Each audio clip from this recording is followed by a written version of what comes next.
ప్రభునామమునకు మహిమ కలుగునుగాక. క్రీస్తునందు ప్రియులారా, యేసుక్రీస్తు వారి పవిత్ర నామంలో మీ అందరికీ శుభాలు. ఈ సమయమును మనకు దయచేసిన దేవునికి మహిమ ఘనత ప్రభావాలు చెల్లించున్నాను. ప్రియులారా, తల్లవంచి ప్రార్థించి దేవుని సహాయం పొందుకొని దైవవాక్యమును ధ్యానించుదాం. ప్రార్థన. పరిశుద్ధమైన తండ్రి, కృప కలిగిన దేవానికి స్తోత్రం నాయన. మీ వాక్యము ధ్యానము చేసుకున్నట్టుకు ఆశపడుచున్నాం, కనికరించండి.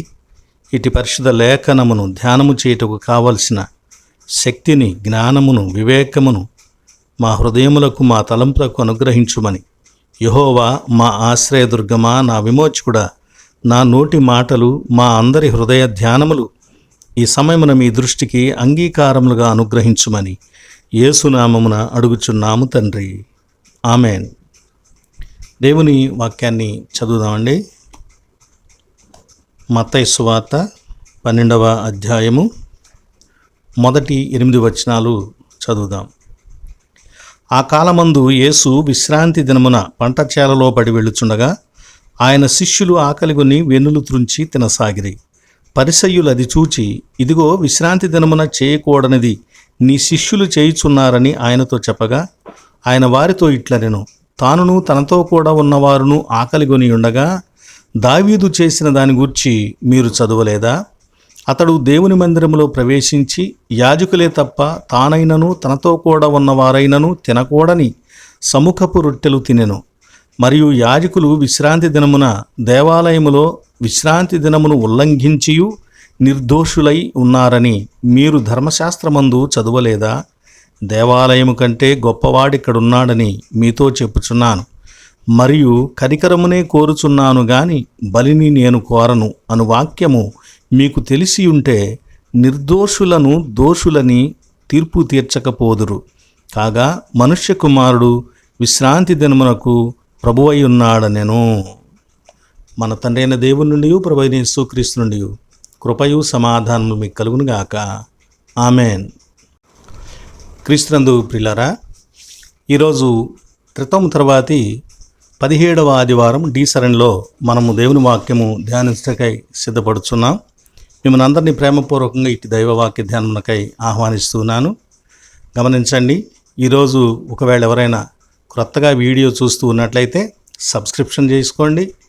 అలాగే లైక్ చేసి ప్రతి ఒక్కరూ మీ తెలిసిన వారికి షేర్ చేయగలరని ప్రేమతో కోరుతూ ఉన్నాను.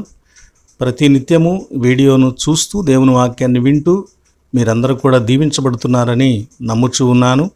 మీ ప్రార్థనలో మమ్మల్ని కూడా జ్ఞాపకం చేసుకునండి. మీ అందరి కోసం ప్రార్థన చేస్తున్నాం. దేవుడు మనందరినీ కనికరించి ఆశీర్వదించాలని ఆకాంక్షిస్తున్నాను. పిల్లరా, ఈ నెలలో, సెప్టెంబర్ నెలలో 22వ తేదీ అంటే ఈ ఆదివారం రోజున యోనా ప్రవక్తను జ్ఞాపకం చేసుకునేటువంటి రోజు. Commemoration of Zona. యోనా ప్రవక్త, ఆయన పేరుకు తెల్లగువ్వ అనేటువంటి అర్థం వస్తుంది. పావురం అని కూడా చెప్పుకోవచ్చు. అయితే యోనా దేవుని ప్రవక్త అయి ఉన్నాడు.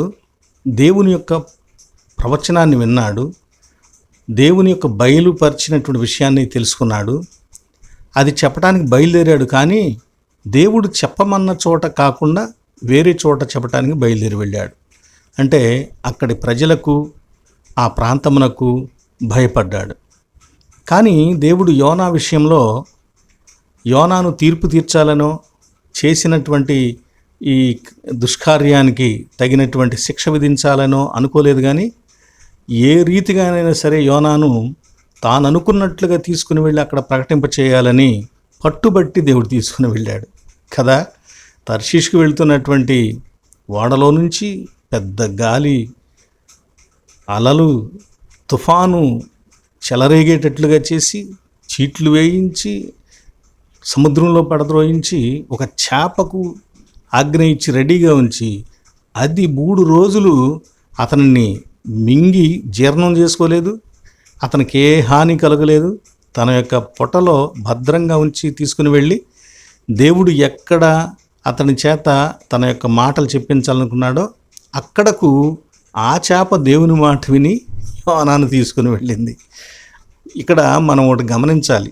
దేవుడు ఒకవేళ మనుషులందరి పట్ల ఇలాగే వ్యవహరిస్తే, మీ ఇష్టం వచ్చినట్టు మీరు పొరపాట్లు చేస్తే నేను ఊరుకోను, మీ చేత నేను ఏ మంచి చేయించాలనుకున్నానో అదే చేయిస్తాను అని ఒకవేళ దేవుడు చేయిస్తే పరిస్థితి ఎలా ఉంటుంది? ఒక వ్యక్తి పాపం చేయలేడు కదా, దేవుడు పాపం చేయడానికి అవకాశం ఇవ్వకపోతే చేయలేడు. అలాంటి మంచి పరిస్థితిని మనం చూస్తాం.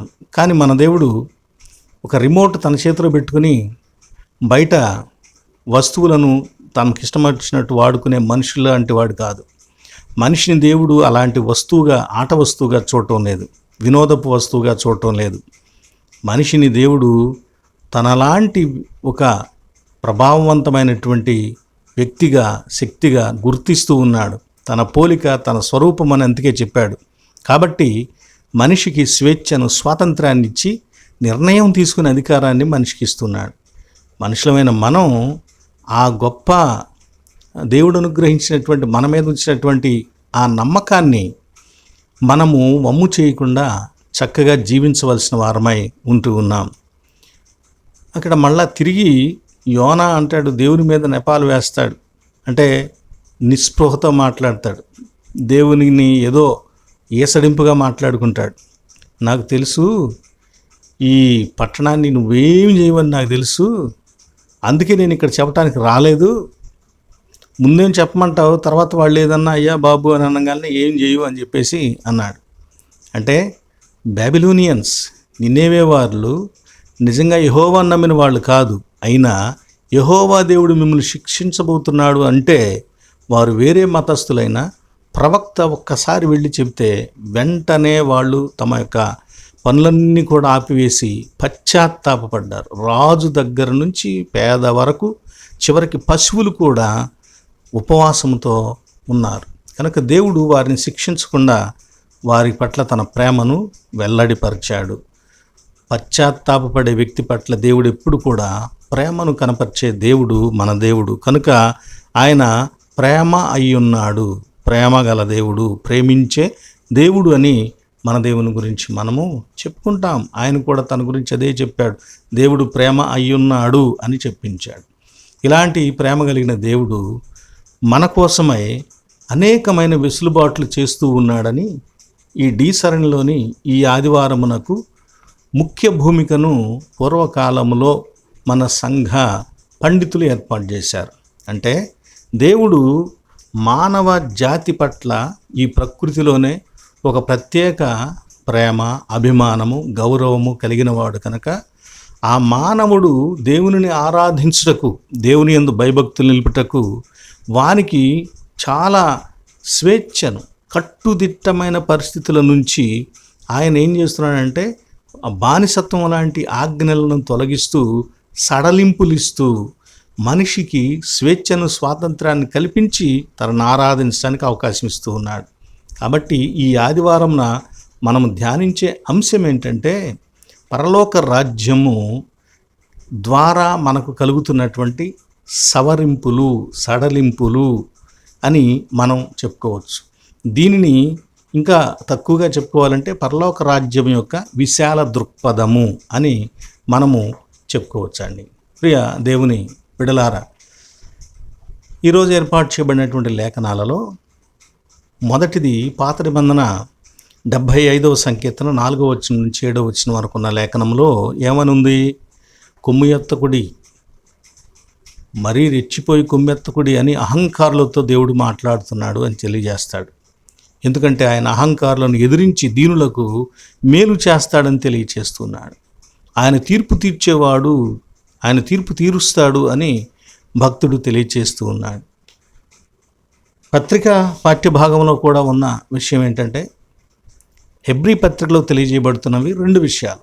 ఒకటి విశ్రాంతిని గురించి, ప్రభుని యొక్క విశ్రాంతి, దానిలో ప్రవేశించగలిగిన ఆయన యందు భయభక్తులు నిలిపినటువంటి వారికి నిలిచి ఉన్నది, అంటే రెడీగా ఉంది, ఎదురు చూస్తూ ఉంది అని. రెండవది దేవుని వాక్యము బలము గలదై, సజీవమైనదై, 2 అంచుల ఖడ్గము కంటే, అది ఎలాంటిదైనా సరే దానికంటే కూడా వాడి అయినదై ఉన్నది అని, అది ప్రాణాత్మ కీళ్లను వేరు చేస్తూ హృదయము లోనికి దూసుకొని పోయి హృదయం యొక్క తలంపులను పరిశోధిస్తూ ఉన్నదని, మన దేవుడు హృదయ పరిశోధకుడు. ఆయన వాక్యం కూడా హృదయాన్ని పరిశోధిస్తుంది. ఒకసారి ఆలోచించు, ఏ రోజైనా దేవుని వాక్యం నీ హృదయాన్ని పరిశీలించే అవకాశం నువ్వు ఇచ్చావా? దేవుని వాక్యము నిన్ను పరిశీలన చేసే అవకాశం ఏ రోజైనా నువ్వు ఇచ్చావా? అంటే దేవుని వాక్యం బైబిల్ అక్కడ పెట్టుకుని ఇక్కడ చూస్తూ ఉంటే, లేదా మనం వెంట పెట్టుకుంటే మన హృదయాన్ని పరిశీలిస్తుంది అని అనుకోవద్దు. అది కాదు, అలాంటి మొరటుగా భావించొద్దు.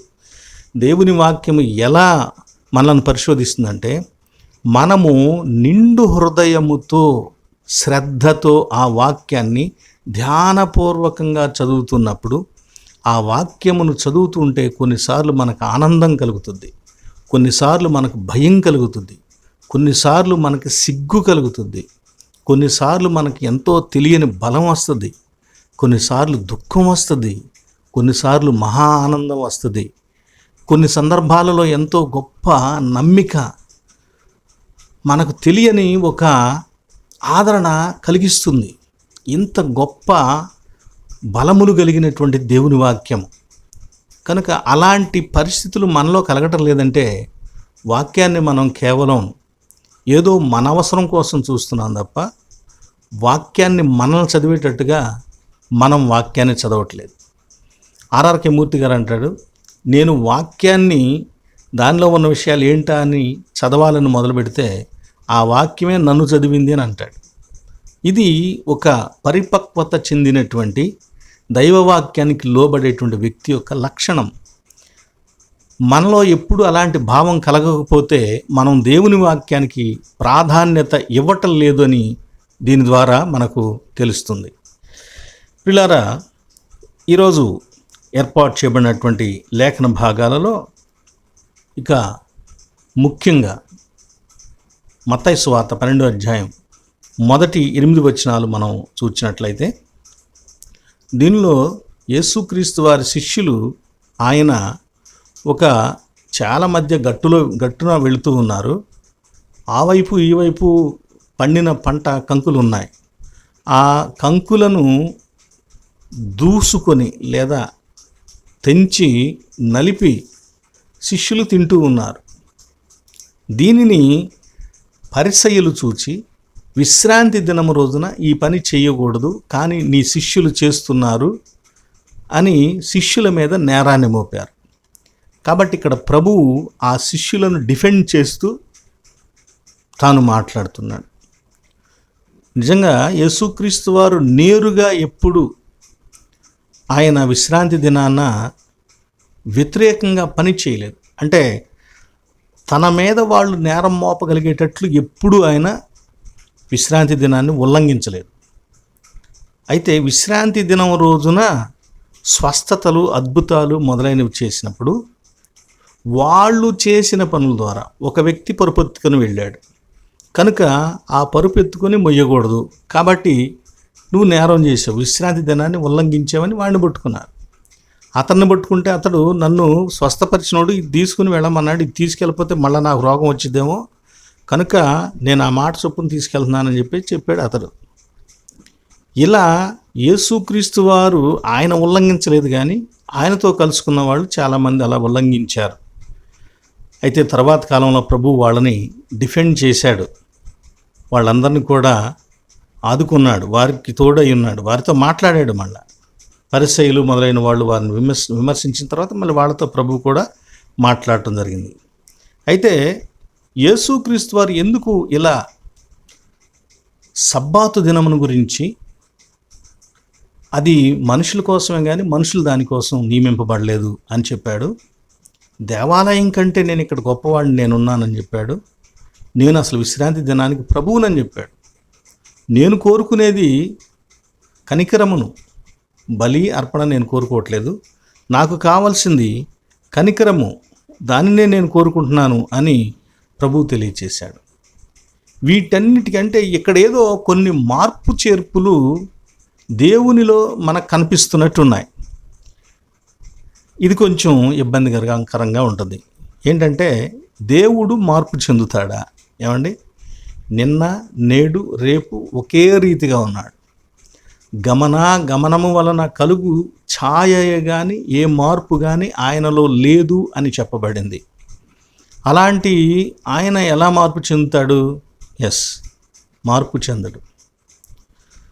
కానీ ఒక మందు మొదట బిళ్ళ రూపంలో, ట్యాబ్లెట్ రూపంలో తయారై ఉండొచ్చు.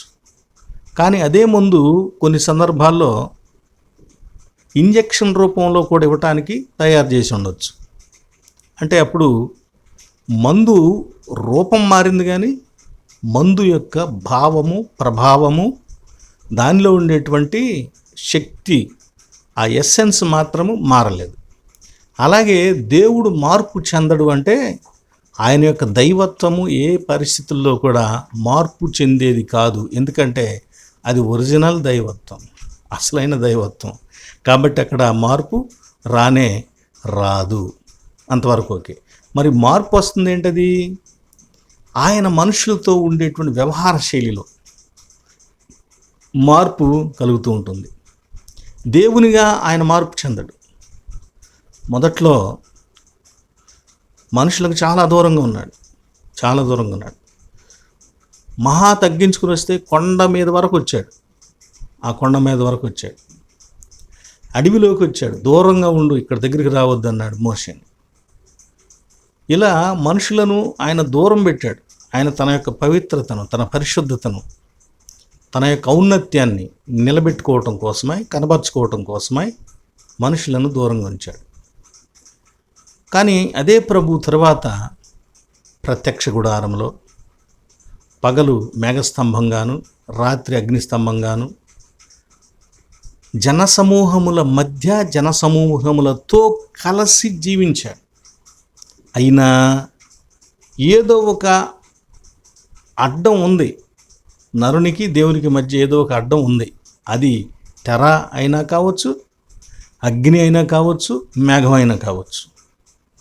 కానీ తరువాత కాలంలో ఇంకా తగ్గించుకుని ఆయన నరరూపిగా వచ్చాడు. నరుని యొక్క గర్భంలో శరీరాన్ని ఏర్పాటు చేసుకుని ఆ శరీరంలోకి ఆయన వచ్చి శరీర రూపిగా, మానవ రూపిగా మన మధ్య జీవించాడు. యేసుక్రీస్తు అంటే ఏమి లేదు, నరరూపిగా ఉన్న దేవుడే. ఇంకా ఇంతకు మించి ఇంకేముంది? యేసుక్రీస్తు అంటే నరరూపిగా ఉన్నటువంటి దేవుడే. కాబట్టి స్నేహితులారా, ఆయన దైవత్వం మార్పు లేదు, కానీ ఆయన మనుషులతో వ్యవహరించిన శైలిలో మార్పు ఉందని దీని ద్వారా మనకు కనిపిస్తుంది. అలాగే మనుషులు దేవునితో ఎలా ఉండాలో ఏర్పాటు చేసిన పద్ధతుల్లో కూడా ఆయన కొన్ని మార్పు చేర్పులు చేశారు. కాలాన్ని బట్టి, మనిషి యొక్క పరిస్థితిని బట్టి, మనిషి యొక్క బలహీనతను అర్థం చేసుకొని, మనిషి యొక్క అవసరతను గుర్తించిన దేవుడు మానవత యొక్క విలువలను కాపాడుచు, మనిషి యొక్క గౌరవాన్ని కాపాడుచు, ఆయన తనతో మనుషులు ఎలా ఉండాలో ఆ విషయాలలో కొన్ని మార్పు చేర్పులు ఆయనే చేసుకోవటం జరిగింది. దీనికి ఆయన ఇచ్చినటువంటి ఆజ్ఞలే నిదర్శనం. మొదట ఒకే ఒక ఆజ్ఞ. ఆ ఆజ్ఞన ఎన్ని విషయాల మీద అంటే ఒకే ఒక విషయం మీద, ఒక్క పండు తినొద్దు, ప్రకృతి మొత్తం నీ ఇష్టం, ఇక ఒక్క పండు. కానీ తర్వాత 10 ఆజ్ఞలు ఇచ్చాడు. ఈ 10 ఆజ్ఞలు పాటించు, మిగిలినంత నీ ఇష్టం వచ్చినట్టు జీవించవచ్చు. ఈ 10 ఆజ్ఞలను మాత్రం ఖచ్చితంగా అనుసరించాలి. అంటే ఆ ఒక్కడగా ఉన్నటువంటి మనిషికి, తక్కువ సమూహంగా ఉన్న మనిషికి ఒక పదార్థం తినొచ్చా తినకూడదా అనే చెప్పాడు. కానీ పెద్ద సమూహంగా మారినటువంటి సమాజానికి తన తోటి సమాజంలో ఎలా జీవించాలో అలాంటి పద్ధతులతో కూడుకున్నటువంటి సూత్రాలను ఆయన దయచేయటం జరిగింది. అదే 10 ఆజ్ఞలు, డెకలాగ్. ఈ 10 ఆజ్ఞలు రాను రాను ఏమైపోయినాయి? అవి కూడా భారం అయిపోయినాయి, బరువు అయిపోయినాయి, కష్టమైపోయినాయి, కఠినమైపోయినాయి. అవును, అవి అంత కఠినమైనవా? ఏమండి, దేవుని ఆజ్ఞలు అంత కఠినమైనవా? అబద్ధం ఆడొద్దు అన్నాడు. అబద్ధం ఆడకుండా ఉండటం అనేది ఒక భయంకరమైన బరువా? దొంగతనం చేయొద్దు అన్నాడు. దొంగతనం చేయకుండా ఉండటం అనేది ఒక భరించలేనటువంటి కఠినమైనటువంటి సంగత. అలా ఆ ఆజ్ఞలను మనం గమనించినట్లయితే అవి మనమేమి చెయ్యలేని విషయాలు కాదు, చెయ్యదగిన విషయాలే. కానీ మనిషి యొక్క బలహీనత ఎలాంటిదంటే ఆ విషయాలను కూడా చెయ్యకుండా ఉండలేకపోతూ ఉన్నాడు మనిషి. కనుక దేవుడు ఆ కఠినమైన విషయాలలో కూడా వెసులుబాటును కలిగి ఇచ్చాడు వాడికి. అంటే ఎంత కఠినంగా ఇచ్చాడంటే దీన్ని తప్పకుండా నువ్వు అనుసరించాల్సిందే, అనుసరించకపోయావో తప్పకుండా నీకు శిక్ష, మరణ శిక్ష. ఇంత ఖచ్చితంగా అమలు చేశాడు. కానీ మళ్ళీ అక్కడే వెసులుబాటు కూడా ఇచ్చాడు. ఏం చేశాడు? ఒకవేళ నువ్వు పొరపాటుగా ఏదైనా చేస్తే దానికి 2 గువ్వల జతం తీసుకునిరా, దాన్ని బలి ఇవ్వు, నీ పాపాన్ని నేను పరిహరిస్తాను, క్షమిస్తాను, నీకు మరణశిక్ష, నీకు పడే శిక్షను నేను తీసివేస్తానని మనిషికి ఆయన వెసులుబాటును కలిగించాడు. అంటే పాత నిబంధన కఠినంగా అమలు చేయబడుతున్న రోజుల్లోనే దేవుడు దానిలోనే కొన్ని వెసులుబాట్లు ఇచ్చాడు. అది మనిషి గుర్తించలేదు. దానిని ఒక ఆచారంగా బలమైనటువంటి జరిగించాల్సిన విషయంగా మాత్రమే భావించారు తప్ప దేవుడు దానిలో ఇచ్చినటువంటి స్వేచ్ఛ, స్వాతంత్రము, ప్రేమ మొదలైన వాటిని గుర్తించలేకపోయాడు. కనుక దాన్ని కఠినమైంది అని చెప్పేసి అని అనేక రకాలుగా మాట్లాడుతున్నాడు. అంటే నీవు ఖచ్చితంగా ఈ పని చేయాలి అనే ఆజ్ఞ మనిషి మీద పెత్తనం చేస్తుంది. అది అంటే ఆజ్ఞ యజమానిగాను, నరుడు ఆ యజమాని కింద బానిసగాను ఉన్నట్లుగా జరుగుతుందన్నమాట. ఇప్పుడు దేవుడు ఆ ఆజ్ఞల నుంచి కూడా కొంత వెసులుబాటు కలిగిస్తున్నాడు. ఆ వెసులుబాటును గురించి యేసుక్రీస్తు వారు పరిసయ్యులతో ఇక్కడ మాట్లాడాడండి. అదే మతం యొక్క విశాల దృక్పథం. నరునికి ఉపయోగకరమైనదిగా మతం ఉండాలి.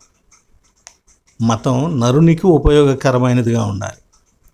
నరునికి మేలు చేయని మతం అది మూర్ఖమైనటువంటి మతం, మూఢమైనటువంటి మతం, అది పనికిరాని మతం. అది ఏదైనా కానీ మానవత్వానికి, మానవతకు, మానవ జాతికి, ఈ సృష్టికి ఉపయోగంగా ఉండని మతమైనది కూడా సరైన మతం కానే కాదు. జ్ఞానయుక్తంగా తోటి సమాజంతోనూ, తోటి జంతు, పశు, జీవజాలంతోనూ, ప్రకృతితోనూ వ్యవహరిస్తూ నడుచుకోవటమే అసలు మతం యొక్క సరి అయినటువంటి ఉద్దేశము. కనుక దేవుడు మనుష్యులను తన దగ్గరకు తీసుకోవటానికి వారికి ఆటంకంగా ఉన్న అనేకమైన షరతులను ఎత్తివేస్తున్నాడు, సడలిస్తున్నాడు. అంటే మానవుని పట్ల దేవుడు విశాలమైన దృక్పథాన్ని కలిగి ఉన్నాడు, దాన్ని వ్యక్తపరుస్తున్నాడు అన్నమాట.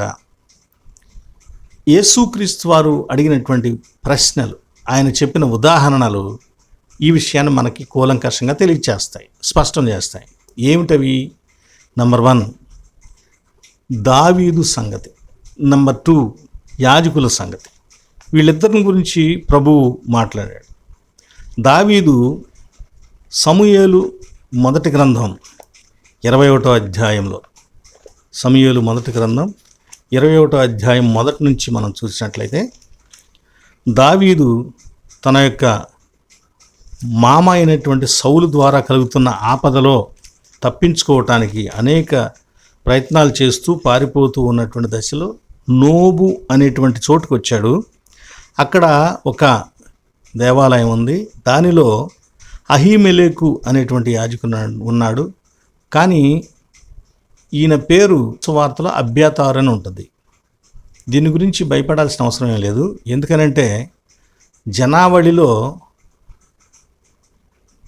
అహీమెలెకు కుమారుడైన అబ్యాతారు కుమారుడైన అహీమెలెకు అని ఇలా ఒక పేరు 2 సార్లు వస్తుంది. కనుక ఈ అహీమెలెకు, అబ్యాతారు అనేవాళ్ళు ఒకళ్ళు తండ్రి, ఒకళ్ళు కుమారులై ఉండవచ్చు. కాబట్టి ఒక చోట ఒకళ్ళ పేరు, ఒక చోట ఒకళ్ళ పేరు చెప్పబడింది అన్నమాట బైబిల్లో. అంతేగాని దాని గురించి వేరుగా ఉన్నారని భావించుకోవాల్సిన అవసరం లేదు.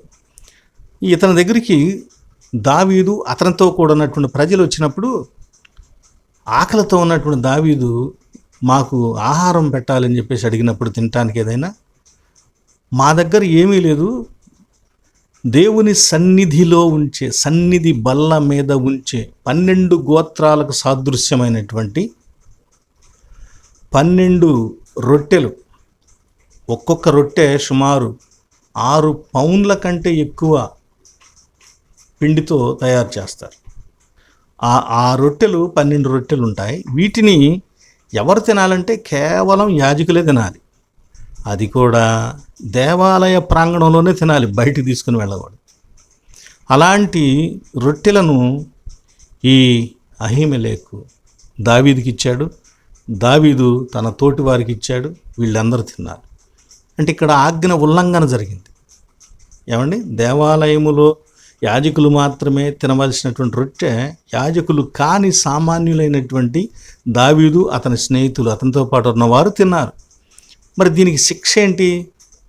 చంపాలి, చచ్చిపోవాలి. కానీ అది జరగలేదుగా. మరి ఎందుకని జరగలేదు? దేవుడు ఈ విషయంలో ఎందుకు వదిలిపెట్టాడు?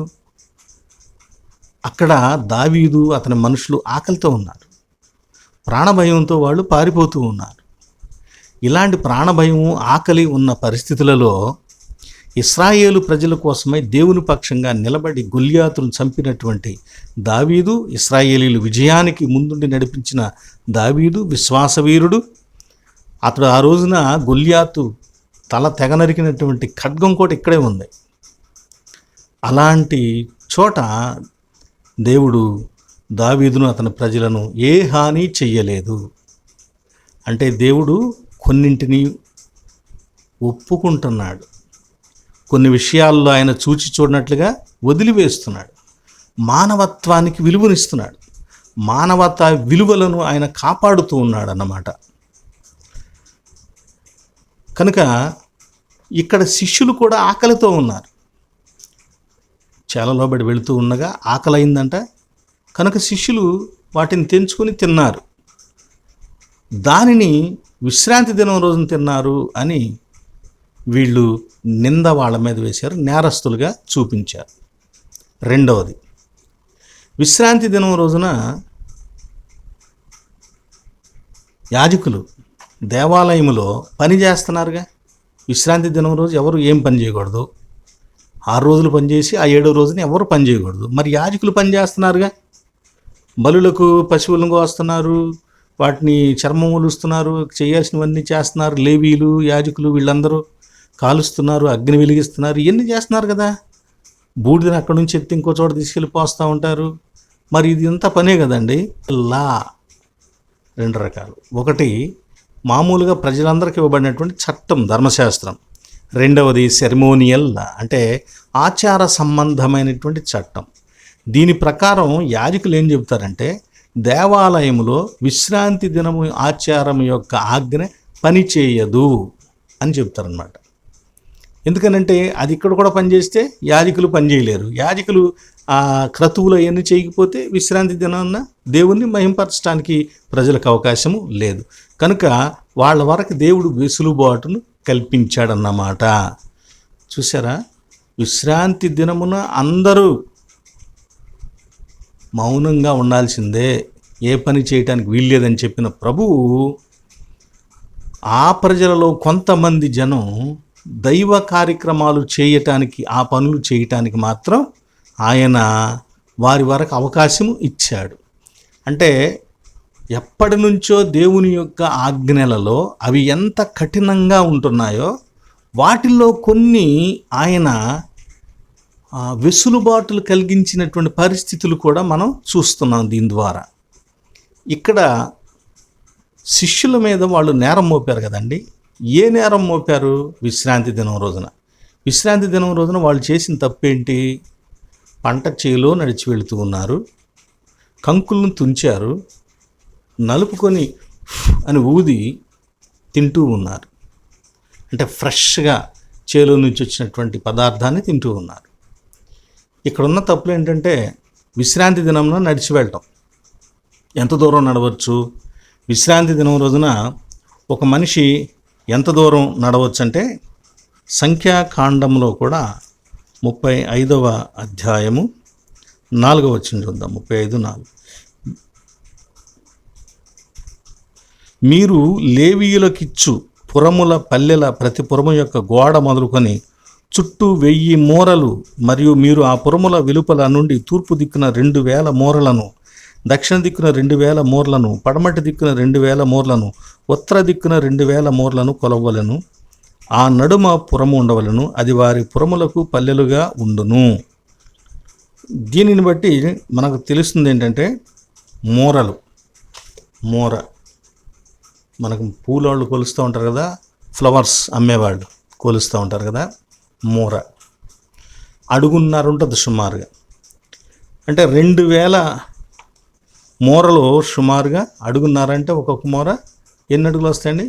3000 అడుగులు వస్తాయి. 3000 అడుగులంటే అది సుమారుగా ఎంత వస్తుందంటే 0.57 మైల్, అంటే అర మైలుకి కొద్దిగా ఎక్కువ. ఒక కిలోమీటర్లో దగ్గర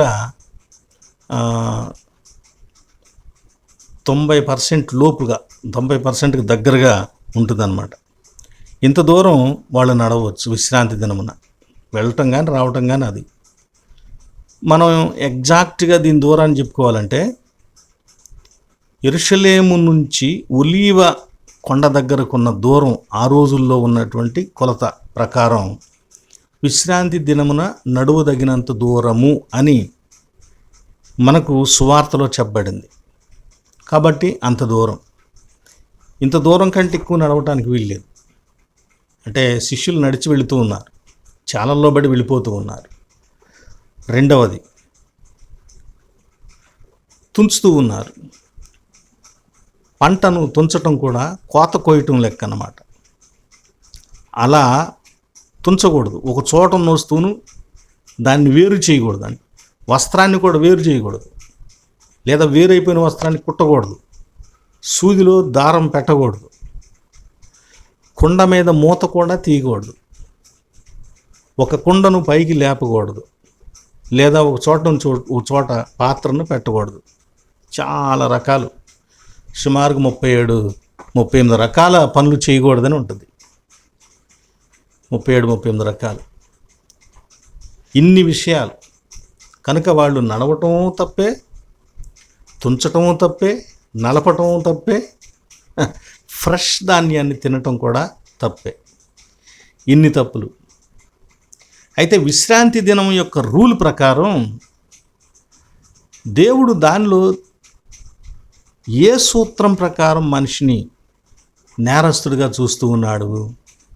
యేసుక్రీస్తు వారు అన్నాడు, విశ్రాంతి దినమున మీలో ఎవనిదైనా గొర్రె కానీ గాడిద కానీ గోతిలో పడితే తీయకుండా ఉంటారా? తీస్తారు కదా. అంటే ప్రాణాపాయం, విపత్కర పరిస్థితి వచ్చినప్పుడు విశ్రాంతి దినాన్ని మీరి ఆ పని చేయొచ్చు. రెండవది, ఆకలితో ఉన్నప్పుడు దావీదు దేవాలయంలో ఉన్న వాటిని తిన్నాడే. దేవాలయములో యాజకులు తప్ప ఎవరు తినకూడని వాటిని తిన్నాడు. కానీ ఇక్కడ వీళ్ళు యాజకులు తినే వాటిని తినలేదు, దేవాలయంలో ఉన్న వాటిని తినలేదు, ఎక్కడో పొలంలో ఉన్న ఆహారాన్ని తిన్నారు. మరి దావీదు రైటా రాంగా? దావీదు రాంగ్ అయితే వీళ్ళు రాంగే, దావీదు రైట్ అయితే వీళ్ళు కూడా రైటే. మూడవది, వాళ్ళు నలపటం, కొయ్యటం లాంటి పనులు చేశారు కదా. మరి యాజకులు కూడా విశ్రాంతి దినం రోజున ఇలాంటి పనులన్నీ చేస్తున్నారు. మరి యాజకులు విశ్రాంతి దినం రోజున విశ్రాంతి దినపు కట్టుబాటు అయినటువంటి ఏ పని చేయకుండా ఉండకూడదనే ఆ కట్టుబాటును ఉల్లంఘించి కూడా వాళ్ళు నేరస్తులు కావట్లేదు కదా. మరి వాళ్ళు నేరస్తులు కానప్పుడు వీళ్ళు ఎట్లా నేరస్తులు అవుతారు? యేసుక్రీస్తు వారు చాలా చక్కగా ఆయన ఎలా పూర్వం నుంచి కూడా మానవ జాతి యొక్క మానవత విలువలను భద్రం చేసుకుంటూ తన ఆజ్ఞలలో సడలింపులు ఇచ్చుకుంటూ వస్తున్నాడో మనం పరిశీలించవచ్చు.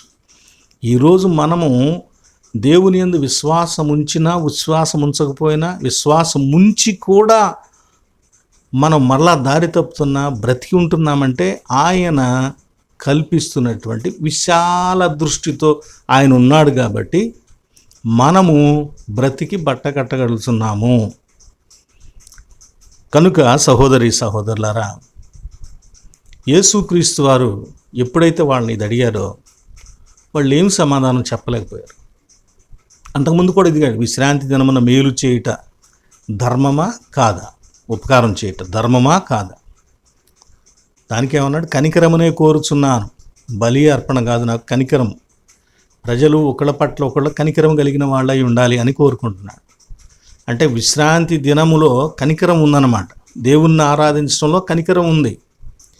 దేవుని ప్రజల చట్టాలలో కనికరం లేకుండా ఉంటే అది సరైనటువంటి విధానం కాదు. మనం కనికరం లేని వారిమిగా దేవుని ప్రజలము అని అనుకుంటే మనము దేవుని ప్రజలము కాదు. కనుక గుర్తుపెట్టుకోండి, ఆయన కోరుకుంటున్న కనికరము మన జీవితంలో ఉందో లేదో ఒకసారి ఆలోచించుకోండి.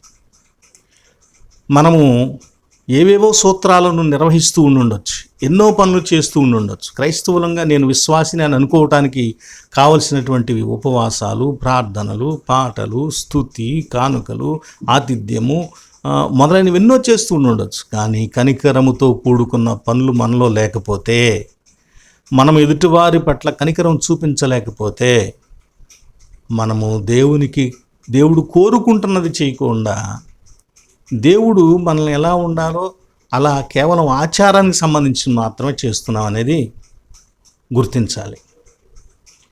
సహోదరి సహోదరులారా, ప్రియ దేవుని బిడ్డలారా, గమనించండి, యేసుక్రీస్తు వారు వారిని విశ్రాంతి దినంన ఎలా తీర్పు తీర్చాలని చెబుతున్నాడంటే, గుడ్ ఆర్ బ్యాడ్ అనేది ఎలా చూడాలంటే కనికరము అనే విషయంలో నుంచి చూడాలి. ఆ యొక్క పరిస్థితుల్లో సందర్భాన్ని బట్టి చూడాలి. ఆకలితో మనిషి చచ్చిపోతున్నాడు, అల్లాడిపోతున్నాడు. ఆకలి బాధ అనేది అందరికీ ఉంది. కనుక వాడు తింటున్నాడు కాబట్టి తప్పు పట్టొద్దు. ఏమండి, 100 కోట్లు 1000 కోట్లు దోచుకునే వారిని రాజుల్లాగా చూస్తూ ఉంటారు. 5 రూపాయలు 10 రూపాయలు 100 200 రూపాయలు కడుపు నింపుకోవటానికి ఏదో కష్టపడేటువంటి వారిని చాలా హీనంగా చూస్తూ ఉంటారు. కనికరము సందర్భానుసారమైనటువంటి మానవతా విలువలతో కూడుకున్న ఆలోచన, భక్తి విశ్వాస జీవితంలో మనం కలిగి ఉండాలి. ఇక యేసుక్రీస్తు వారు అన్నాడు, నేను దేవాలయం కంటే గొప్పవాడు అన్నాడండి. ఆయన దేవాలయం కంటే కూడా గొప్పవాడను అని చెప్పుకున్నాడు. విశ్రాంతి దినము మనుషులకే కానీ మనుషులు విశ్రాంతి దినం కోసం నియమించబడలేదు అన్నాడు. ఈ మాట మనకి ఇక్కడ మత్తయి సువార్తలో లేదు, కానీ మార్కు సువార్త 2:27 ఉంది. ఇదే సందర్భం అక్కడ కూడా రాసినప్పుడు మార్కు రాశాడు ఆ విషయాన్ని. విశ్రాంతి దినానికి నేను ప్రభువునని చెప్పాడు. ఈ విషయాలను మనం చూద్దాం. విశ్రాంతి దినము మనుషుల కొరకే, కానీ మనుషులు విశ్రాంతి దినం కోసం నియమించబడలేదు. చూడండి, విశ్రాంతి దినం ఏం చేయాలి? మనుషులు చేయాలి. ఆ విశ్రాంతి దినాన్ని ఏం చేయాలి? 6 రోజులు పని చేసుకుని 7వ రోజు రెస్ట్ తీసుకోవాలి. ఈ రెస్ట్ తీసుకోవటం వలన శరీర బడలిక తీర్చబడుతుంది. 2 శరీరం మళ్ళా రీఫ్రెష్ తాజాదనాన్ని పొందుతుంది పని చేయటానికి. 3 నిత్యము ఉండేటువంటి పని వలన, పని ఒత్తిడి, పని భారం వలన కలిగే విసుగు, నిరాశ, నిస్పృహ మొదలైనవి లేకుండా మనిషి తిరిగి ఉత్సాహంగా తన పని చేసుకోవటానికి ముందుకు వెళ్ళగలుగుతాడు. 4 ఆరాధన, దేవుణ్ణి ఆరాధించి దేవునితో కలుసుకొని దేవుని నామాన్ని మహిమపరిచి ఆయన నుంచి కొన్ని సలహాలు దైవజనుల ద్వారా తీసుకొని వ్యక్తి వెళ్ళి సమాజంలో దేవుని ఆరాధించినటువంటి వ్యక్తిగా జీవిస్తాడు. 5 సమాజం అంతటితో కలుసుకోగలుగుతాడు. తానున్న సమాజం అంతటితో కలుసుకోగలుగుతాడు అటు ఆరాధన ద్వారా విశ్రాంతి దినములో. 6 విశ్రాంతి దినమున కుటుంబముతో కలిసి రొట్టె విరవాలి. కనుక కుటుంబం అంతా కలుసుకొని సంతోషించేటువంటి సందర్భము విశ్రాంతి దినాన కలుగుతుంది.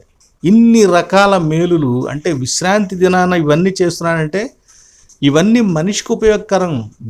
మనిషికి ఉపయోగకరం కోసం విశ్రాంతి దినాన్ని దేవుడు ఏర్పాటు చేశాడు. కాబట్టి ఒకవైపు సమాజము, రెండో వైపు పని, మూడో వైపు వ్యక్తిగతం, నాలుగో వైపు కుటుంబము, ఐదో వైపు దేవుడు, ఇన్ని రకాల విషయాలను ఆ రోజున అతడు అనుభవించగలుగుతున్నాడు. కాబట్టి విశ్రాంతి దినము ఎవరి కోసం అండి? మనిషి కోసం దేవుడు ఏర్పాటు చేశాడు. యేసుక్రీస్తు వారు విశ్రాంతి దినానికి ప్రభువు అన్నాడు. ఏ విధంగా? ఇక్కడ మనుష్య కుమారుడు అనేటువంటి మాటట వాస్తవంగా అనగనగా ఒక ఊరిలో ఒక ముసలోడు ఉన్నాడు, లేదా ఒక యవనస్తుడు ఉన్నాడు అని చెబుతాను చూసారా? ఆ ఒకడు అని చెప్పేటువంటి ఆ పద్ధతి ఎలాంటిదో ఇక్కడ మనుష్య కుమారుడు చెప్పినట్టు మనుష్య కుమారుడు అనే మాట కూడా ఈ వచనంలో అలాంటిదేనని చాలామంది పండితులు తెలియచేస్తుంటారు. కానీ రెండవ ముఖ్యమైన విషయం ఏంటంటే గ్రీకు అంటే ఈ పుస్తకాలు రాయబడినటువంటి మొదటి భాష, ఆరంభ భాష గ్రీకు భాషలోని కొన్ని నాణ్యమైన భాషగా రాయబడినటువంటి కొయినే భాషలోనే రాయబడినటువంటి గ్రంథాలలో ఈ మనుష్య కుమారుడు అనేటువంటి మాట అంట క్యాపిటల్ లెటర్స్లో రాయబడిందంట. అంటే పెద్దబడి అక్షరాల్లో రాయబడింది. కనుక కొంతమంది పండితులు చెప్పినట్టు ఎవరో ఒక మనిషి అని ప్రతి మనిషిని గురించి చెప్పబడింది కాదు, యేసుక్రీస్తు వారిని గురించే చెప్పబడింది. యేసుక్రీస్తు వారు విశ్రాంతి దినమునకు ప్రభువు. ఎందువల్లంటే ఆయన దాన్ని సృష్టించాడు. నిన్ను సృష్టించిన వాడు నీకు భర్త అయి ఉన్నాడంటే ఓనర్, లార్డ్. అలాగే ఆయన దానిని ఆచరించుమని, పరిశుద్ధంగా పాటించుమని ఆజ్ఞాపించాడు. He created, he commanded. అలాగే దానిని ఆయన జరిగించి ముగించాడు, ఎత్తివేశాడు, నిర్వహించేశాడు. ఈ క్యాన్సిల్డ్. క్రియేటర్, కమాండింగ్ చేసినవాడు, క్యాన్సిల్ రద్దుపరచినవాడు కూడా ఆయనే.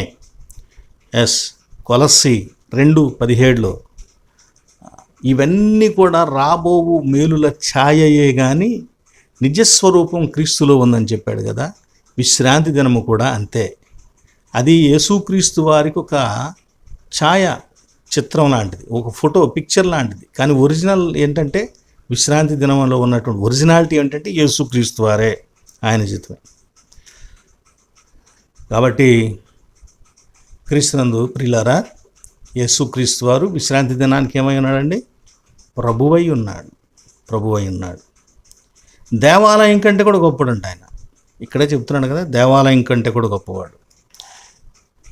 యేసుక్రీస్తు వారు ఒకసారి దేవాలయానికి వెళ్ళినప్పుడు యోహాను సువార్త 2వ అధ్యాయంలో ఏం తెలియజేశాడంటే, ఈ దేవాలయమును పడగొట్టుడి, దానిని 3 దినములలో తిరిగి లేపుతాను. 2వ అధ్యాయం 19వ వచనం యోహాను సువార్త. ఈ దేవాలయమును పడగొట్టుడి, 3 దినముల్లో దాన్ని లేపుతానని వారితో చెప్పాను. ఆయన దేని గురించి చెప్పాడు అని అంటే 21వ వచనం, అయితే ఆయన తన శరీరమును దేవాలయం గురించి మాట్లాడాడు. యేసుక్రీస్తు వారి శరీరం ఏంటంటండి? దేవాలయం. ఆయన దేవాలయంలో ఉండి ఏం చెప్తున్నాడంటే, ఈ దేవాలయం కంటే నేను గొప్పవాడిని. ఎందుకంటే ఈ దేవాలయంలో దేవుని సన్నిధి ఉందని, ఇక్కడ నిబంధన మందసం ఉందని, ఇది గొప్పదని మీరు భావిస్తున్నారు. కానీ అసలు దేవుడిని ఈ శరీరంలో ఉన్నాను. ఇది అసలైనటువంటి దేవాలయం. దీన్నే కొలస్సీ పత్రికలో 2వ అధ్యాయము 9వ వచనంలో తెలియచేస్తాడు. ఏలయనగా దేవత్వం యొక్క సర్వపరిపూర్ణత శరీరముగా క్రీస్తునందు నివసించుచున్నది. దేవత్వము యొక్క సర్వపరిపూర్ణత అంటే పరిపూర్ణంగా దేవుడు యేసుక్రీస్తు వారి శరీరంలో నివసిస్తూ ఉన్నాడు. దేవుడు నివసించేదే దేవాలయం. అంటే యేసుక్రీస్తు వారి శరీరమే దేవాలయము. గొర్రెపిల్లయే దేవాలయం అని ప్రకటన గ్రంథంలో చెప్పబడింది. కనుక అక్కడ ఉన్నటువంటి రాతి కట్టడము కంటే జీవము కలిగి ఉన్నటువంటి చైతన్యవంతమైన శరీరమే, యేసుక్రీస్తు శరీరమే నిజమైన దేవాలయము. ఆయన దానిలో నివసిస్తున్నాడు కనుక ఆ దేవాలయం కంటే ఈయన గొప్పవాడు. గుర్తుపెట్టుకోండి, మనము నిర్మించే దేవాలయాల కంటే మానవత్వము, మనిషి గొప్పవాడు. మనిషికి విలువ ఎక్కువ ఉండాలి, మనిషికి మానవత్వానికి ఎక్కువ విలువలు ఉండాలి. చూసారా మీరు ఎప్పుడైనా పూర్వకాలం నుంచి కూడా ఏదైనా ఆపదలు, తుఫాన్లు మొదలైనవి వచ్చినప్పుడు దేవాలయంలోనికి వెళ్ళి ఆశ్రయాన్ని పొందుతాం. పూర్వకాలంలో చాలా కాలం క్రితం క్రైస్తవ దేవాలయం ఆదివారం మాత్రమే దేవాలయం, సోమవారం నుంచి శనివారం వరకు అది విద్యాలయం. ఎల్ఈ ఎలిమెంటరీ స్కూళ్ళు, ఎల్ఈ హై స్కూళ్ళు ఉండే చూసారా, ఇవన్నీ కూడా లూథరన్ సంఘం నిర్వహించినటువంటి స్కూల్స్. 6 రోజులవి విద్యాలయాలు, స్కూల్స్. 7వ రోజు, మొదటి రోజు అంటే ఆదివారం రోజున అవి గుడులు, టెంపుల్స్.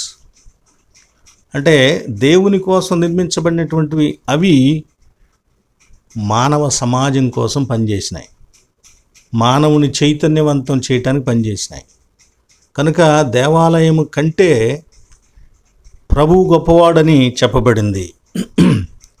ఇక దేవాలయము కంటే ప్రభు గొప్పవాడని చెప్పబడింది.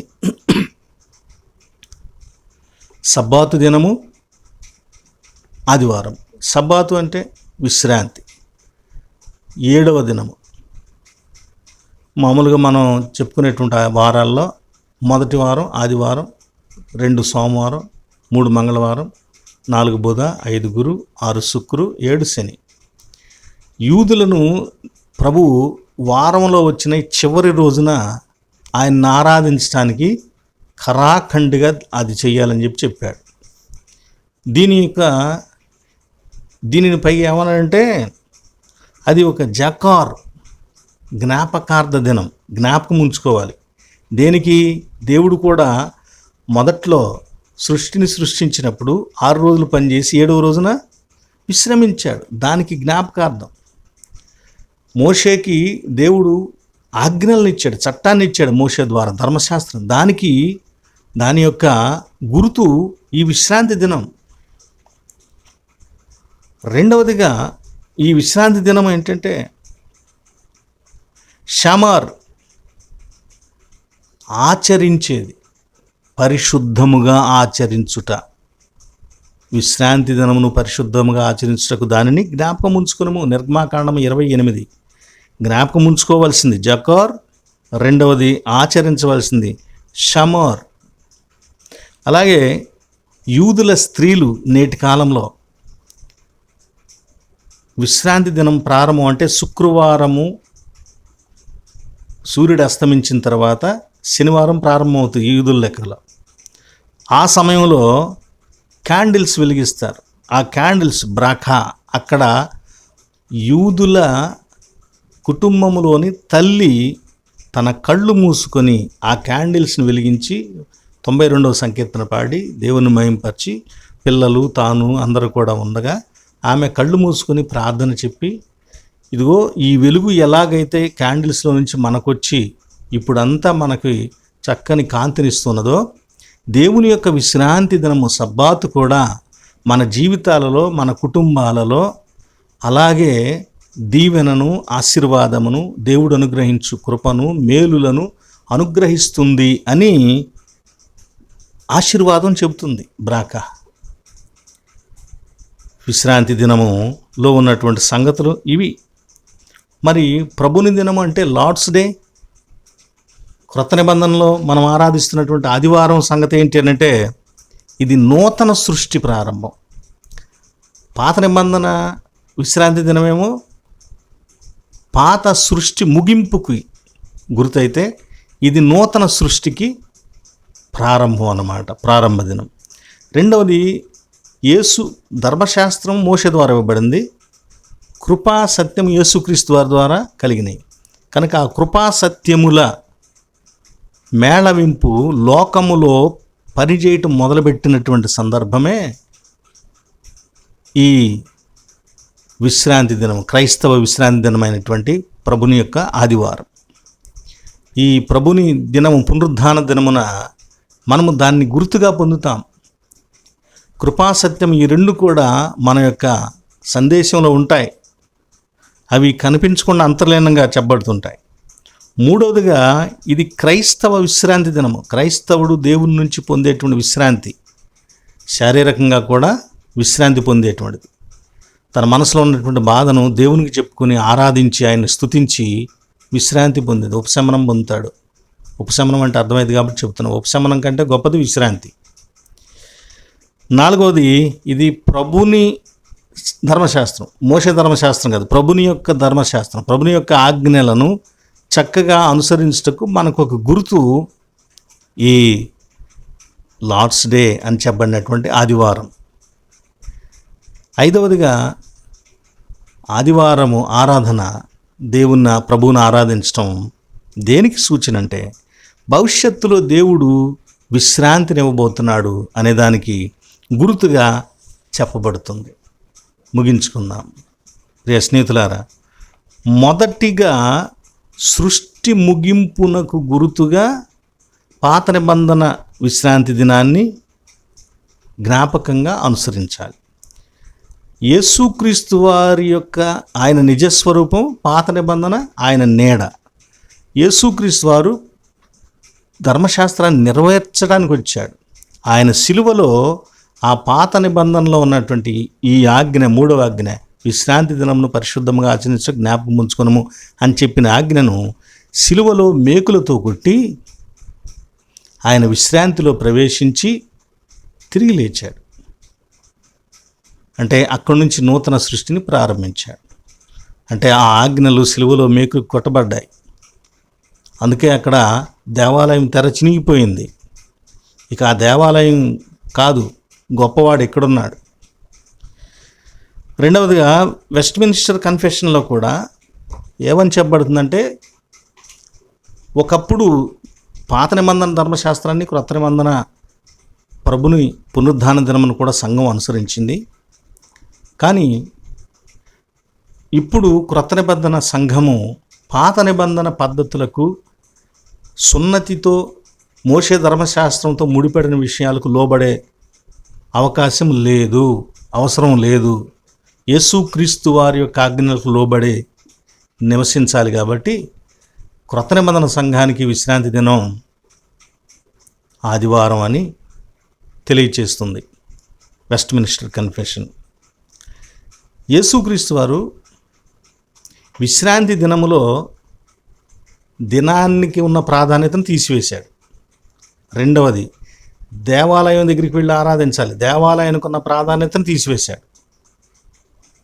మూడవది, దాన్ని ఆచరించాలి, ఆజ్ఞను తీసివేశాడు. ఇంకేముంచాడు మరి? విశ్రాంతిని ఉంచాడు. హెబ్రీ పత్రిక చదువుకున్నాం కదా ఈరోజు.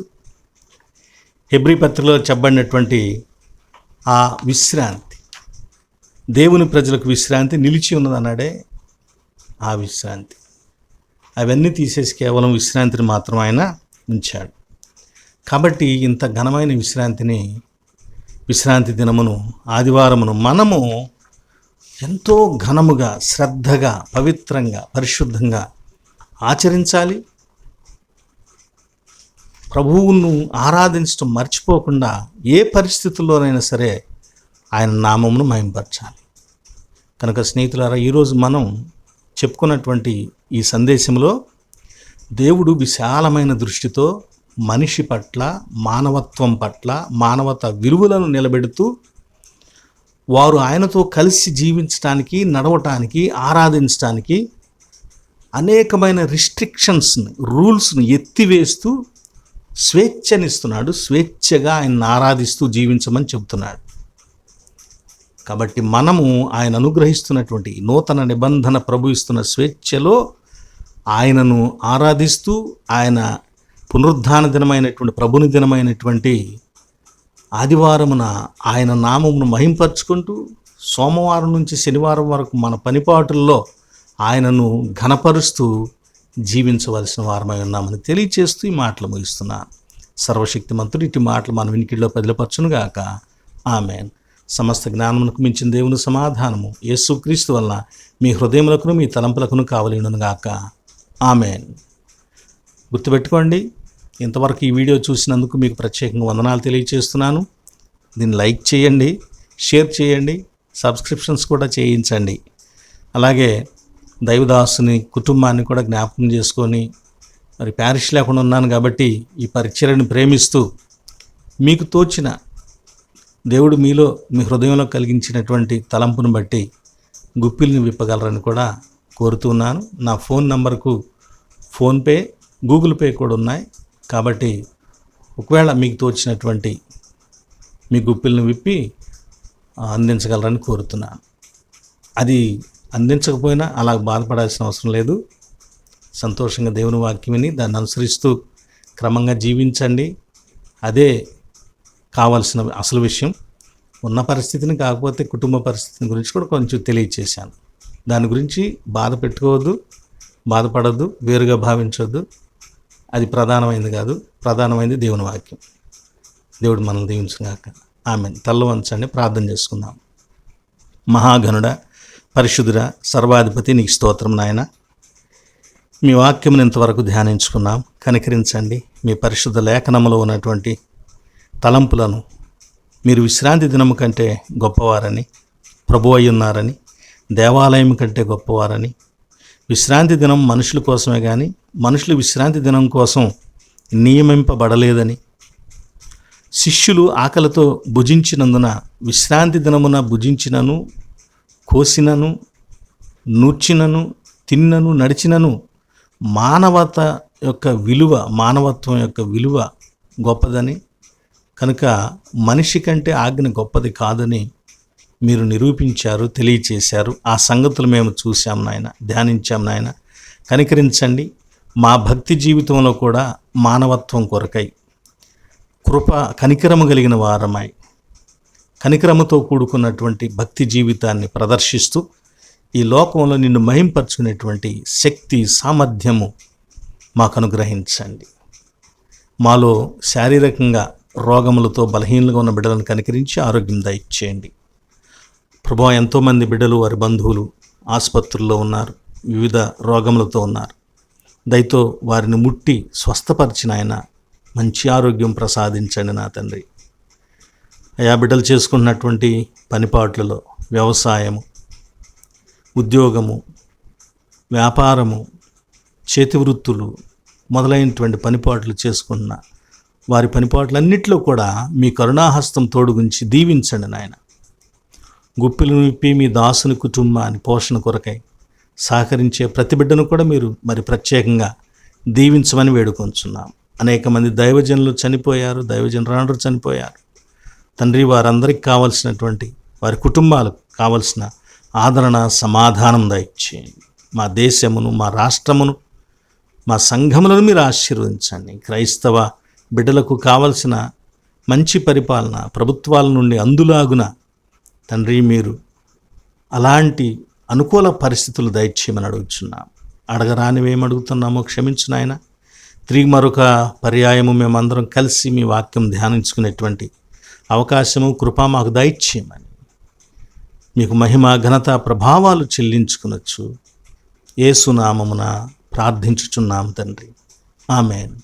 పరలోకమందున్న మా తండ్రి, నీ నామము పరిశుద్ధపరచబడునుగాక, నీ రాజ్యము మాకు వచ్చునుగాక, నీ చిత్తము పరలోకమందు నెరవేరుచున్నట్లు భూమి యందు నెరవేరునుగాక. మా అనుదిన ఆహారం నేడు మాకు దయచేయము. మా యెడల అపరాధము చేసిన వారిని మేము క్షమించి ఉన్న ప్రకారము మా అపరాధములు క్షమించుము. మమ్మను శోధనలోనికి తేక దుష్టు నుండి తప్పించుము. రాజ్యము, శక్తియు, మహిమ నిరంతరం నీవై ఉన్నవి తండ్రి. ఆమెన్. మన పరమ తండ్రి అయిన దేవుని ప్రేమయు, ప్రభువైన యేసుక్రీస్తు వారి కృపయు, పరిశుద్ధాత్మ దేవుని యొక్క అన్యోన్య సహవాసము సదా మీకు కలుగునుగాక. Amen, amen, amen. మీ అందరికి వందనాలండి. సెలవు.